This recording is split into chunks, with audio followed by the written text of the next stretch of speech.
My trip to Occidental was a lovely time, and not just because the company was good, the wines were lovely, and the cellar was one of the most immaculate that I have ever seen.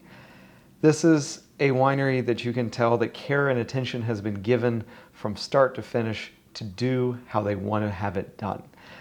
I would say that the way that things are set up there, from the ample crush pad to the fermentation room, let alone the barrels, it's one of those places where 30 years of doing things the hard way, from run and gun, from the hip way, have given way to, I would like to make this wine in the best possible iteration. And I think Occidental is very much set up for success in that way. In the big Burgundy glass today, it's a bit of a treat for myself, and then if you decide to pick up one up, a treat for yourself as well. This is the 2019 Occidental Freestone-Occidental Pinot Noir. Now, Occidental has what I've kind of described over the last little bit as Stephen Kistler's retirement project. I think more accurately it would be Stephen Kistler and his family's next chapter. They have purchased some property out on the Sonoma Coast in kind of Bodega Headlands area, and they're kind of exploring what this 100-acre property can do in terms of its terroir and its place. 2019 is made in the same way as the Occidental Vineyard Designate wines that get all the accolades of which they are due.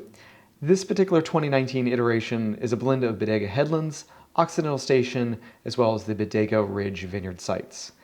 It is made in the same way as those other sites,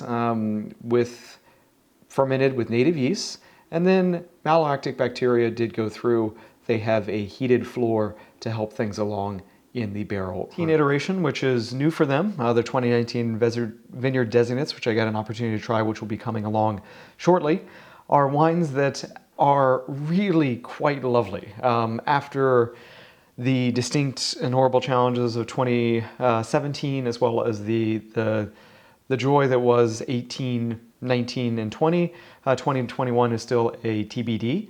But the 2019s are fantastic for that verve, that drive, that nice minerality that they seem to possess.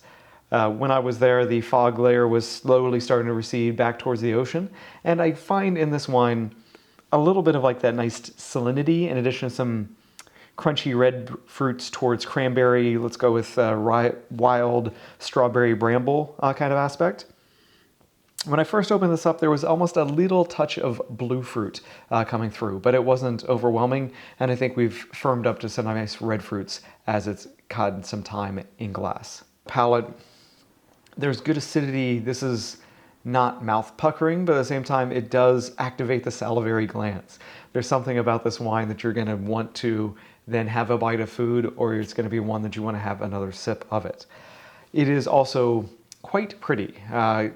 Talking with someone earlier, they were saying these are wines that maybe need a little bit of time. This 2019 could benefit from time, but it doesn't need to. I pulled the cork on this about 20 minutes ago.